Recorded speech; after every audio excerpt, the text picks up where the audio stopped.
រុស្ស៊ីឈឺក្បាលវិលមកហើយពេលនេះអ៊ុយក្រែនលែងចាំជំនួយបរទេសទៀតហើយ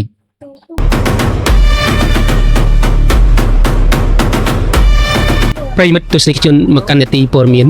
បងប្អូនប្រកាសជាធ្លាប់គិតហើយថាប្រទេសដែលតូចជាងគេតែងតែរងការគៀបសង្កត់ពីមហាអំណាចដែលមានទ្រព្យច្រើនជាងគេប៉ុន្តែនៅក្នុងសង្គ្រាមសតវត្សទី21នេះចៃវិជាគឺជាអ្នកសម្រេចវាសនាអ៊ុយក្រែនកំពុងតែបង្ហាញពិភពលោកថាគេមិនមែនគ្រាន់តែរងចាំជំនួយអាវុធពីបរទេសតែម្ខាងនោះទេផ្ទុយទៅវិញវិស្វករអ្នកវិទ្យាសាស្ត្រយោធាអ៊ុយក្រែនកំពុងតែខិតខំស្រាវជ្រាវទាំងយប់ទាំងថ្ងៃនៅក្នុងរោងចក្រសម្ងាត់ក្រោមដីដើម្បីបង្កើតនៅកំពូលអាវុធសម្ងាត់ចំនួនថ្មីដែលផលិតនៅក្នុងស្រុក 100% អាវុធទាំងនេះកំពុងតែក្លាយជាសបិនអាក្រក់និងធ្វើឲ្យក្បាលម៉ាស៊ីនយោធារុស្ស៊ីនៅឯវិមានក្រែមឡាងដែលក្រហាយនិងឈឺក្បាលមុខយ៉ាងខ្លាំងតើអាវុធសម្ងាត់ទាំងនោះមានអ្វីខ្លះអាវុធមហាប្រឡាយទី1ដែលធ្វើឲ្យកងនាវាចម្បាំងរុស្ស៊ីមិនហ៊ានចេញមុខគឺដ្រូនសមុទ្រអត្តឃាត Naval Drone ដែលមានឈ្មោះល្បីល្បាញថា Sea Baby និង Margara V5 ទោះបីជាអ៊ុយក្រែនស្ទើរតែគ្មានកងទ័ពជើងទឹកទល់តែសោះក៏ដោយប៉ុន្តែពួកគេបានប្រើប្រាស់ទូកគ្មានមនុស្សបើកដែលបំពាក់ដោយបច្ចេកវិទ្យាបញ្ជាពីចម្ងាយ Starlink និងផ្ទុកចិត្តទោសរាប់រយគីឡូក្រាមដើម្បីវាយប្រហារសងសឹកកណ្ដាលសមុទ្រខ្មៅ Black Sea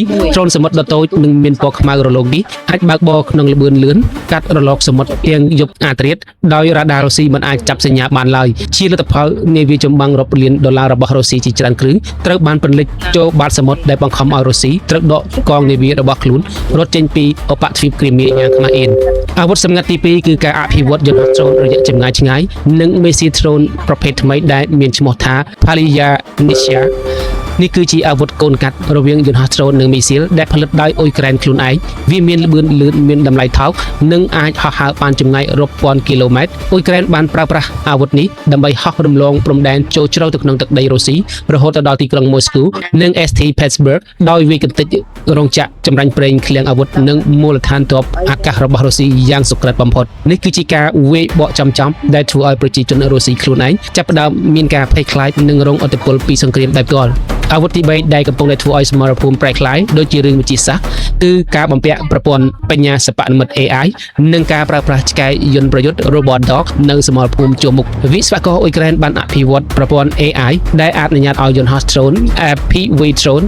អាចស្វែងរកនិងចាប់សោ Lock on គោលដៅរថក្រោះរបស់រុស្ស៊ីដោយស្វ័យប្រវត្តិទោះបីជាត្រូវរុស្ស៊ីកាត់ផ្តាច់ប្រព័ន្ធបញ្ជាក៏ដោយក៏ Drone នៅតែហោះទៅបុកចំគោលដៅខ្លួនឯងបន្ថែមពីនេះអ៊ុយក្រែនបានចាប់ផ្ដើមបញ្ជូនឆ្កែយន្តដែលបំពាក់កាមេរ៉ាកម្ដៅនិង sensor ឲ្យរត់ចូលទៅក្នុងលេនដ្ឋានរបស់រុស្ស៊ីដើម្បីស៊ើបការនិងទម្លាក់គ្រាប់បែកជំនួសឲ្យការបញ្ជូនទីហ៊ានមនុស្សដែលជួយសង្គ្រោះអាយុជីវិតកងទ័ពអ៊ុយក្រែនបានយ៉ាងច្រើនសរុបមកអ៊ុយក្រែនកំពុងតែបង្ហាញប្រាប់ពិភពលោកថានៅក្នុងកលៈស័កដែលត្រូវរស់រានមានជីវិតភាពច្នៃប្រឌិតរបស់មនុស្សគឺគ្មានដែនកំណត់នោះទេអាវុធចំនួនថ្មីនេះមិនត្រឹមតែផ្លាស់ប្ដូរវាសនារបស់អ៊ុយក្រែនប៉ុណ្ណោះទេតែវាកំពុងសរសេរច្បាប់សង្គ្រាមថ្មីសម្រាប់ពិភពលោកទាំងមូលតើប្រិយមិត្តទស្សនិកជនយល់យ៉ាងណាចំពោះភាពវៃឆ្លាតនិងការច្នៃប្រឌិតអាវុធរបស់អ៊ុយក្រែនតើរុស្ស៊ីអាចរកវិធីទប់ទល់បានដែរឬទេសូមខមមិនបញ្ចេញមតិនៅវីដេអូខាងក្រោមខ្ញុំបាទសូមអរគុណសូមគោរពលា